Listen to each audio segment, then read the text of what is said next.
ലഹരിക്കും അക്രമത്തിനുമെതിരെ 24 chief editor R Sreekandan Nair നയിക്കുന്ന SKN40 Kerala യാത്ര മലപ്പുറം ജില്ലയിൽ അങ്ങാടിപ്പുറം തിരുമാന്താംകുന്ന് ക്ഷേത്രത്തിൽ നിന്നാണ് ജില്ലയിലെ യാത്രയുടെ തുടക്കം.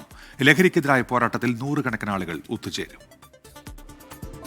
ഒത്തൊരുമയുടെ പര്യായമെന്തെന്ന ചോദ്യത്തിന് മലയാളി പറയുന്ന മറുപടിയാണ് മലപ്പുറത്തിന്റെ സ്നേഹം.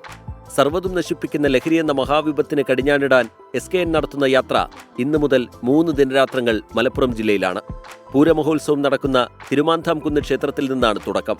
അവിടെ നിന്ന് ജനങ്ങളുമായി സംവദിച്ച് പെരിന്തൽമണ്ണ ബൈപ്പാസ് വാക്ക്വേയിലേക്ക്, ശേഷം പെരിന്തൽമണ്ണ നെഹ്റു സ്റ്റേഡിയത്തിൽ നടക്കുന്ന ലഹരിക്കെതിരെ ഒരു ഗോളിൽ ഒത്തുചേരാം എന്ന പരിപാടിയിലേക്ക്, 11:30 മക്കരപ്പറമ്പിൽ നടക്കുന്ന കുടുംബശ്രീയുടെ ഫെസ്റ്റിലേക്ക് SKNും സംഘവും എത്തും. ഉച്ചയ്ക്ക് ശേഷം പുതുതലമുറയ്ക്ക് വഴികാട്ടി നൽകാൻ എടരിക്കോട് PKMM ഹയർ സെക്കൻഡറി സ്കൂളിൽ, രാത്രി 7 മണിക്ക് SKN40 യാത്രയുടെ ഭാഗമായി കോട്ടക്കൽ നഗരസഭയും വനിതാ ശിശുവികസന വകുപ്പും ചേർന്ന് നടത്തുന്ന നൈറ്റ് വാക്ക്.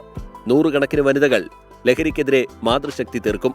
വരൂ, ഒരുമിച്ച് ലഹരിയുടെ നീരാളിപ്പിടുത്തത്തിൽ നിന്ന് സമൂഹത്തെ മുന്നോട്ട് നടത്താം. 24 മലപ്പുറം.